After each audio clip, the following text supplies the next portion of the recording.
What's going on, Mavs fans? Welcome into NBA Now from Chat Sports. With you as always, I'm your host, Jimmy Crowther of All Things Mavs. Make sure you're following me on Twitter. Today we're going to be touching on some Dallas Mavericks news and rumors. And let's start on the rumor side with Tim Hardaway Jr. Could he be the fifth starter for the Dallas Mavericks next season? Look, a workout video of him shooting lights out in an empty gym just released on Twitter. It appeared that he made like 48 consecutive three-pointers in a row. He was banking in some three-pointers as well, which is not something that I thought we would have seen from Tim Hardaway Jr. Look, I like the guy. Obviously, the Mavs got him in the trade. He was more of a salary dump from the Knicks last season. I still think he's a good player. People are kind of brushing him off as just a guy with a big contract that won't play that much. But last year, when healthy and when he was, more with the Knicks and the Mavs, he put up 18.1 points per game, 2 assists, 3 boards, and 34% from 3. Now, if he wants to be a regular rotation starter for the Dallas Mavericks, that 3-point percentage is going to have to be what goes up. It's got to be a lot more efficient than inefficient Tim Hardaway Jr. because 18 points per game is great, but he was putting that up with the New York Knicks that were shooting for the number 1 pick in the NBA draft lottery. So I don't expect those numbers to be what Tim Hardaway Jr. puts up next season, but if they are, and it's more efficient, he could be a starter in Dallas. Now let's look at what a potential lineup with Hardaway Jr. in that starting 5 could look like. I think 4 starters are set in stone. I think it's Delon Wright, Kristaps Porzingis, Dwight Powell, and of course Luka Doncic. So that leaves a spot for either a wing or a 2-guard, which I guess is kind of the same thing. And that's where you potentially slide in Tim Hardaway Jr. So defense here, a little bit lacking, but the scoring punch that comes with this lineup is pretty impressive. So let's take another look at some guys who I think are going to be competing for that 5th spot in the rotation. I really think it comes down to 4 guys. Tim Hardaway Jr., Justin Jackson, Dorian Finney-Smith, and Seth Curry. Now, Tim Hardaway Jr. and Seth Curry kind of give you the same idea when it comes to a lineup. You're going more for the offensive punch rather than the defensive punch. But with Dorian Finney-Smith, you're going, hey, we need Delon Wright and Dorian Finney-Smith out there to guard all the wings, guard all the guards. That's what their job's going to be. And then you look at Justin Jackson. This is my pick to be the starter on night 1 of the NBA regular season for the Mavs because he gives you a pretty even mix of, hey, we need offense and we need some defense. He's not elite at either of them, but he's good enough at both of them to make a case for that starting 5. And apparently he's added some weight to that frame this offseason. So you got my take on it. I'm going to go with Justin Jackson. I think Tim Hardaway Jr. is a perfect 6th man off the bench for this Dallas Maverick team if he can be more efficient. But I want to know from you guys, from the Mavs fans for life, who should be Dallas's 5th starter? So again, this is assuming we got Delon Wright, Luka Doncic, Dwight Powell, and Kristaps Porzingis in the starting 5. Who should be the 5th guy? Let me know who you guys think in the comment section below. Now, from a current New York Knick from a former New York Knick to a current New York Knick that wants to dunk on a former New York Knick, it's RJ Barrett. Now, he recently had an interview with Bleacher Report, and he was asked basically, hey, if you could dunk on one guy in the NBA, who would it be? He went into detail and said Kristaps Porzingis. Now, of course, RJ was a top pick in this last year's NBA draft by the New York Knicks. He's going to be a great player. I truly believe that. I think he could make a case for Rookie of the Year with the type of team that the Knicks have around him. But here's what he said. He was asked the question, who do you want to dunk on? He said, I know who I really want to say, but I'm not gonna. Let's go with Porzingis.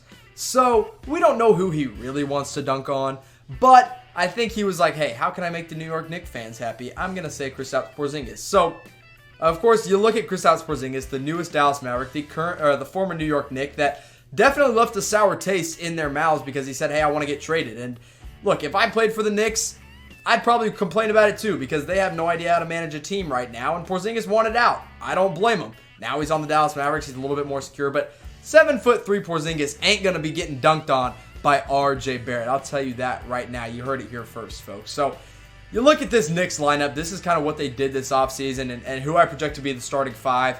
I think some things could change, but you got Dennis Smith Jr., of course, happened to go over there in the Kristaps Porzingis trade. You got RJ Barrett at the 2. I think they run Marcus Morris at the 3, Julius Randle at the 4, and then Mitchell Robinson is your center in the middle. It's really not bad. I'm not going to dump on the Knicks too much. They didn't do what they wanted to in free agency, but I do believe this team got better. Marcus Morris is a quality piece. Julius Randle's a great player. I truly believe he is a elite power forward in today's game. Mitchell Robinson, a good young player to build around. Dennis Smith Jr. and RJ Barrett, that's an exciting young backcourt. So I'm not going to hate on the Knicks too much, but they're not the Mavs. Now, of course, the Dallas Mavericks right now, they've got Delon Wright, they've got Porzingis, they've got Luka Doncic, and those are the two things that the Knicks don't have. The Mavs have two stars, like bona fide, set-in-stone stars when it comes to Luka Doncic and Kristaps Porzingis. The Knicks don't have that. Julius Randle could be a star. RJ Barrett could be a star. Dennis Smith Jr., maybe not so much, but maybe eventually a star. They don't have what the Mavs have on the court. So I think RJ Barrett was just like, hey, I got to make the Knicks fans happy, make them look forward to something. I'm going to tell them I'm going to dunk on their arch rival in Kristaps Porzingis. Now, while we wait for that matchup of the New York Knicks and the Dallas Mavericks, I know everybody's watching the NFL. You're watching college football. I am too. Every single weekend, sit down watching college football, watching the NFL, but I'm watching them all without commercials thanks to My TV Choice. That's our partner here at Chat Sports. Here's what's going to happen. You go download the My TV Choice app. All of a sudden, commercial comes on. It's not commercials. Instead, you're watching great Chat Sports videos throughout the break, and then we'll get you right back to the game. So go download My TV Choice today. Watch all your live sporting events without commercials.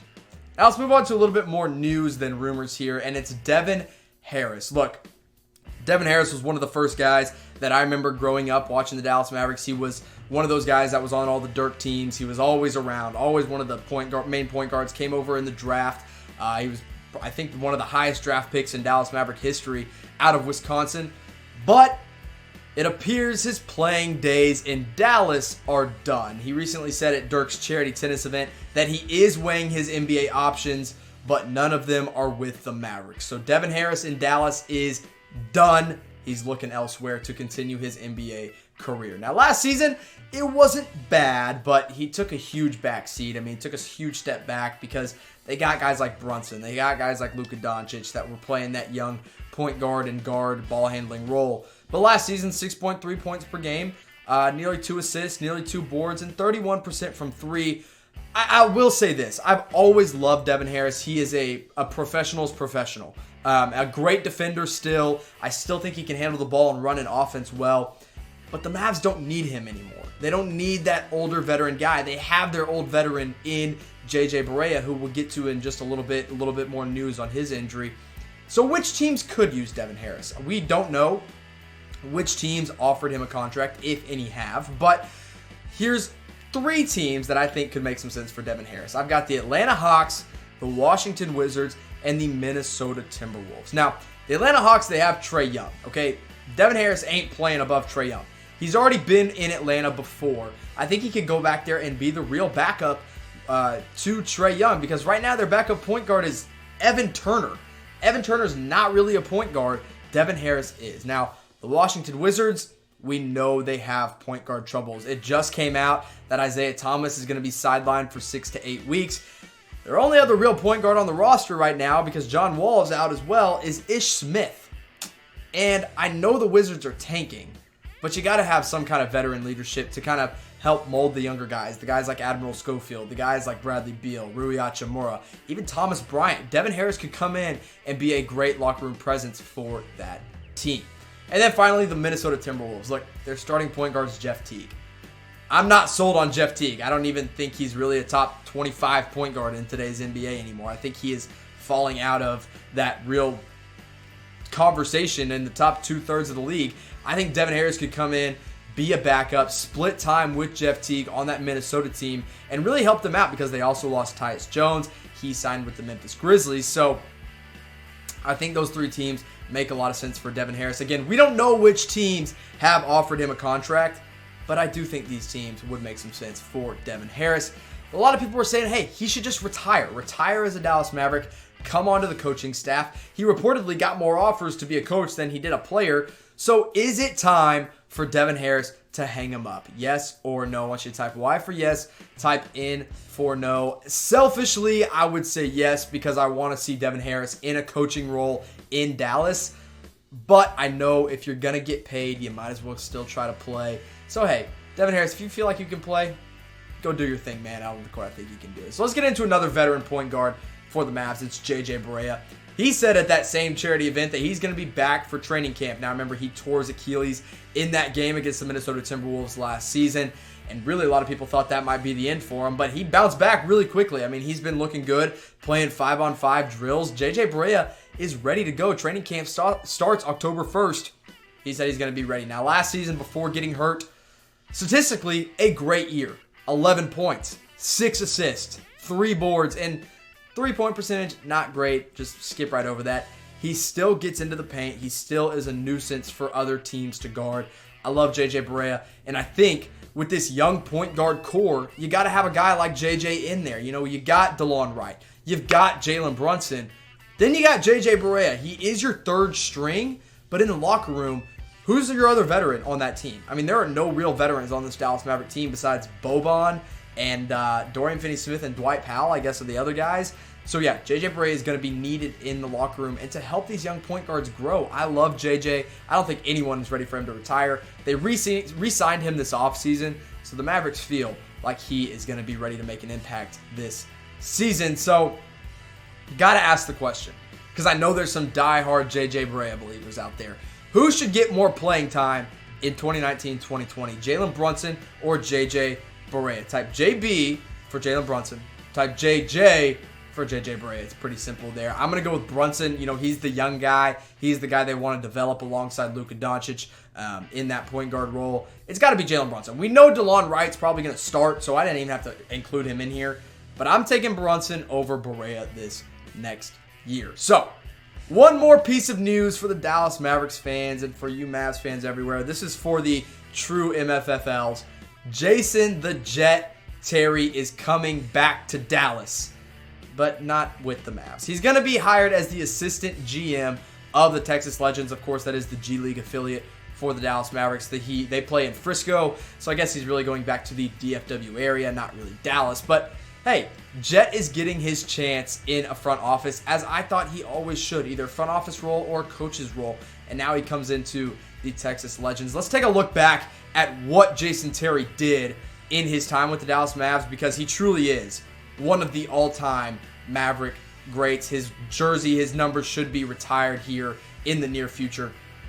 16.1 points per game, 4 assists, 2 boards, and 38.8% from beyond the three-point arc in his time as a Dallas Maverick. Of course, won a championship in 2011, 6th man of the year, all this stuff. Jet is a legend in Dallas, and now he goes into Frisco with the Texas Legends, taking over this team who they really do have 3 good young pieces that I believe could turn into NBA players, kind of already are. Now, Daryl Macon was on a 2-way contract last year. He hasn't officially signed anything yet, but I expect him to be back with the Legends this next season, so I included him in here. Josh Reeves is a 2-way guy. He signed his contract with the Dallas Mavericks. He'll be splitting time between the Legends and the Mavs. And Antonius Cleveland also got one of those 2-way deals. These are all guys that Jason Terry is going to have the chance to help groom as an assistant GM of the Texas Legends. Guys, that's going to wrap it up for the Dallas Mavericks news and rumors today. I'm Jimmy Crowther. Give me a follow on Twitter at all_things_Mavs. Thank you guys, and I'll see you next time.